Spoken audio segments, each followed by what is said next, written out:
Hey everyone, Harold Fisher here again, anchor and host of the Daily Drum on WHUR. Welcome to another edition of HUR at Home Newsmakers on WHUR.com and all of our social media platforms. On December 10th, WHUR will celebrate 50 years on the air, and that includes the Daily Drum. This month on HUR at Home Newsmakers, I continue conversations with some of the people who have helped make WHUR what it is today. Joining me on the program are former reporter Enid Doggett and former news director Tom Pope. Enid, Tom, thank you both for joining the conversation. Thank you so much. Glad to be with you. Thank you. So let me start with you, Enid. You started with the Daily Drum with the news team back in 1984. What brought you to WHUR? Tom Pope.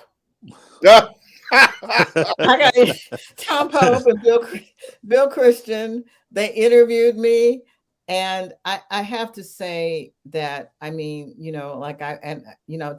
and Bill laid the foundation for what was to become a pretty robust radio station and news gathering operation. I prior to that worked for another local radio station. And Tom liked my work and thought that I'd be a good fit for the team at the time. And so I did that. And actually, he brought me back. I mentioned a couple of times during the 80s, during election seasons, to provide on-air coverage for some of the local races after I left and went into the other profession, public relations. He brought me in. The evil empire. Yes.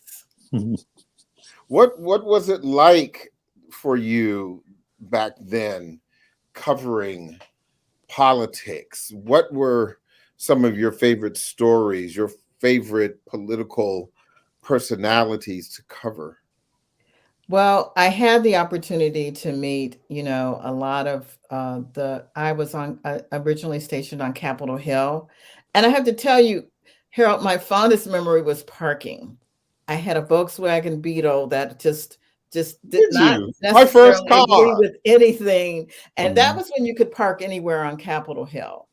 But I, believe it or not, there was a time I was really frustrated. That's when we could have, you had pretty much, if you were a reporter, anyone, you had access to the underground trains in the Capitol that still run in the Capitol. And I'll never forget, it was Orrin Hatch and Ted Kennedy in a train, and they let me ride in the train going back to the house, so I got to meet them. I mean, as well as, of course, some notable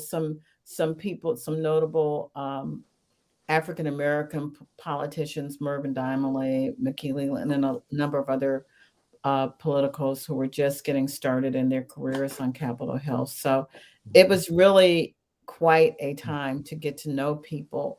One of the things for me that I most remember is that your current News and Community Affairs Director, also hired by Tom Pope, Renee Nash,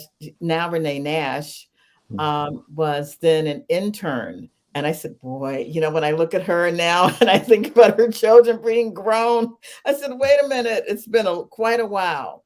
But I think that, the experience lent itself to so many things that have built, my career. And I've watched, WHUR through the years help anchor and build the Washington, D.C. community. I mean, hey, number 3, according to Arbitron, there you go. You know what I'm saying? Yeah, we'll take that. Take Tom, that. Yes, how sir. did you get here? Well, I came in from Cleveland, Ohio, and I'd heard about HUR. And so I came in, and Robert Taylor was the news director at the time, the second time around. And so between him and Jim Watkins, I became involved with the station first as a on-air jock, really. And then from there, the second tour duty, then I transitioned into news and information. So initially when you started, you had to be a jock, play music, do all the above. and do tough interviews. So that was my first tour in the 70s, and then I came back in the 80s for a second tour as Director of News and Information of WHUR-FM.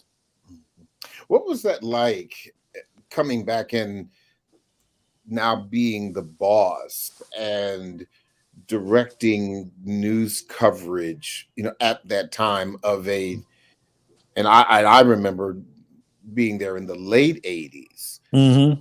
but covering news as a Black organization was very different from the way it is now. Mm-hmm. Talk to me about how different and your Well, impressions were. initially, the stories used to be very long on WHUR News. And so we had to transition to a more competitive environment, which meant that I had to set down all the different reporters and anchors and go over and change the way they wrote the news. Mm-hmm. And then that's when we also we entered into a relationship with CBS Radio Network, where we had access to all kinds of actualities, even though we had a large staff on Capitol Hill and around the city and covering the counties, but we had all of this information. So we had to write more concisely. And so it was a major adjustment and changing in terms of how we do what we do in the editorial perspective. So it was a massive job, but it was a job of love and great people such as Enid, who is with us. And so I was able to bring in, professionals from around the market who were working, and they felt right at home. So we all came together. The other thing, Harold, I want to let you know that Tom established is the connection with CBS Radio. It wasn't just one-sided. We also were able to supply them content as well. So the content from that we established in our particular beats, be they, and some of them were national/local, and we were able to do that. The other thing I want to say is very quickly, I'm from Cleveland, Ohio. Grew up in Invermere. I'm a Buckeye too. As a matter of fact, a great many of the guys, the people who worked there, were from Ohio, and we came here because of everything that was happening at HUR, going back to the very beginning up to where we are now.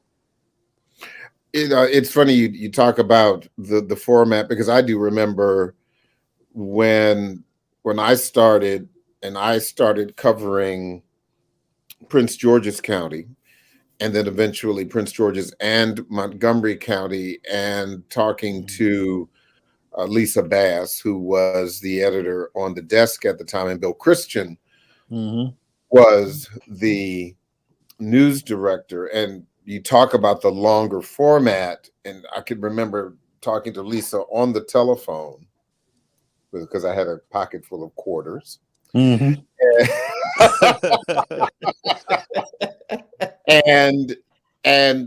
I would ask her, how long do you want this? Well, yeah, can you do 90 seconds on this? A minute and a half? Or keep it short, I want a minute on this. And now for radio stories, for all of us in this business, no matter where you work, we're talking anywhere from 17 seconds. A long piece is 25 seconds. Yes. And that's really the way it works. And even for television, a lot of times 90 seconds is a long piece. So that it's interesting the way things have changed. But Enid, political coverage, I'm sure you've made the observation compared to the way you were covering politics back then, the way that you see politics covered now, whether it's television or hear it on the radio. How have things changed from your perspective? Well, I think one of the things, we talk about the divisiveness. And I mentioned that story about the train ride because it was Orrin Hatch, who's a noted Republican, and the late Ted Kennedy, who was a noted Democrat. And they were known for their closeness on Capitol Hill. And I think one of the things that was interesting to me, has the Capitol became a less safe place? I think there was an episode, Tom, refresh my memory, in the late 80s. You might have even been at HUR Herald, where there were, they were beginning to restrict Capitol access. The metal detectors were up. Right. There were places you could not go. There were certain elevators that were designated for members. That as that restriction came, it did do something, I think, with the relationships. We talk about the people that we cover, but by and large, a lot of the people, I'm talking specifically about Capitol Hill now. You were talking to a lot of staff people too. Mm-hmm. I mean, so a lot of the times your resources were, for the deeper dive of the story were the staff people, but then, they would, the member always wanted to be on air. And, it was not unusual to see, the bipartisan pop in, with a Republican or a Democrat. Hey, howdy, man. How you doing? Newt Gingrich and Ron Dellums were great buddies, and so I think that now, of course, you have, reported discourse on Capitol Hill, but also the access to the members, my understanding from people that have to, report on them. I mean, COVID, of course, has changed a number of things, but you don't have the same kind of access to members because a lot of them, quite candidly, are traveling with security. I do a lot of work with the Congressional Black Caucus, during the events, and a lot of them are with security. Their comfort level with and being around crowds and people and things within the city. Not, a lot of them go home to their districts. That's still the thing on Friday flight. That's not changed. Friday flight and Monday coming in the door, but you don't have the kind of access, I think, intimate access that was there when, I was covering Capitol Hill. I mean, not the same with, like local politicians in the day where you could still, walk up, now you can still have like somewhat level of access, that access on Capitol Hill, and the relationships between the people has changed dramatically too. Tom, Yes. what is your fondest memory of your time here at the station, whatever it was, whether it was specifically about the job itself, something that you may have been involved in regarding the coverage, people, anything? Well, several things. One, let me start with some of our reporters. Subri Govender, who was in South Africa. Yes. And the South African police force surrounded his home because of the level of reporting that he was doing. And so we had to go over and meet with the ambassador of South Africa here. And we had to make them an offer that they could not refuse unless they pulled the security force back from Subri's house. It's one thing, to report, but, imagine if the cops came around your house every day and then they came after you left to go to work and they were there and your wife and children were there. So we had to intercede on his behalf to get the information out, not only him, but other international reporters that we had around the world who were reporting. And so we as a local radio station were able to impact their security.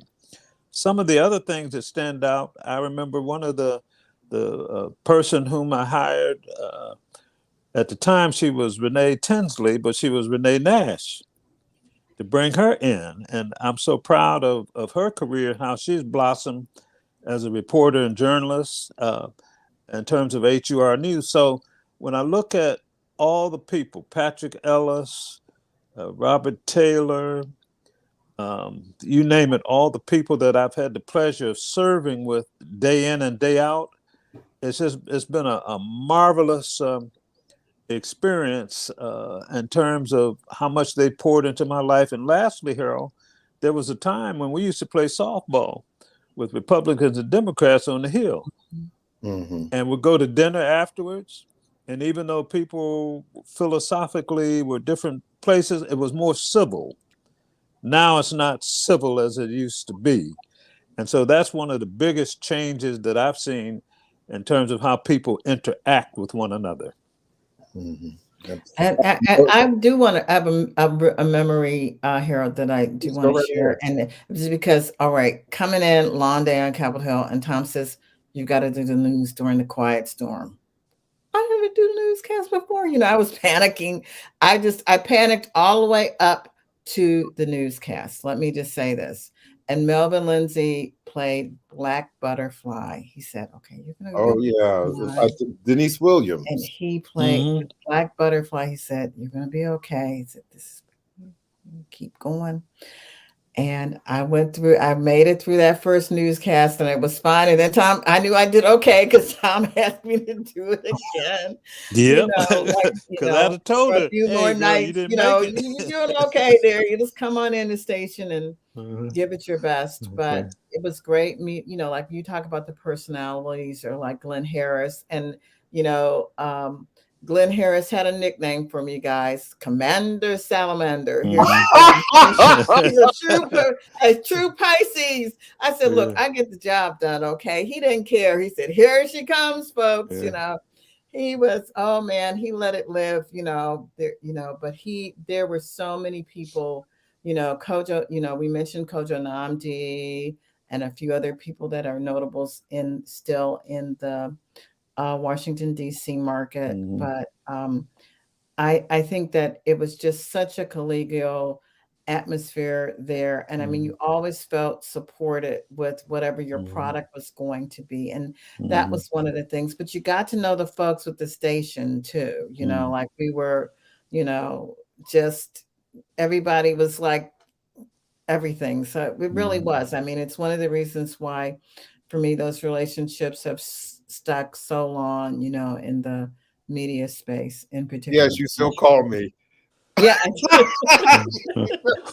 Yeah, and you and just a few other folks that are there, so, and people that were there previously, and it really was. I won't say it close enough to a family, but I think that in terms of just helping to kind of seed and implant like a lifelong impression. Like when they called me about this, I said, yes, I have another meeting, but I gotta be on to do and talk with you because I'm a fan. Of the Daily Drum, I think has been a consistent news product. The fact that I always look at the numbers because that's the kind of business I'm in, but you guys are doing such amazing things. It's just great to see across platforms now. That's something else that was different. I think we were just getting into computers then, Tom, right? Yep. We went from typewriters to computers. And even today, Harold, I'm one of the avid listeners of WHUR-FM in general and the news department. I'm so proud of how you guys have continued to expand your mission, your vision, and the level of comprehension in terms of what you do. And you touched on something, the fact that we used to do these long stories, and now as you move in a more concise environment, you guys are still able to keep it interesting. And then you also talk about not only us in particular, the world in general, and make it relevant. And that's the important thing, that you're able to, you've got the right editorial perspective. Keep that. Yeah. That's why I listen. If you change, then I change dials. Well, we wouldn't have that without Renee Nash, certainly. But we also have to keep our ears to the ground. Correct. Because we are still a Black station. And as Black people evolve, we must evolve as well. So, Tom Pope, Enid Doggett, thank you both so much for sharing your memories and your perspective. I really appreciate it. Both of you, please stay safe. Thank you so much. And good night to everybody. For this opportunity. It's a pleasure and an honor, really. Thank you so much. That is it for this edition of HUR at Home Newsmakers. I'm Harold Fisher. And as always, I'll see you on the radio.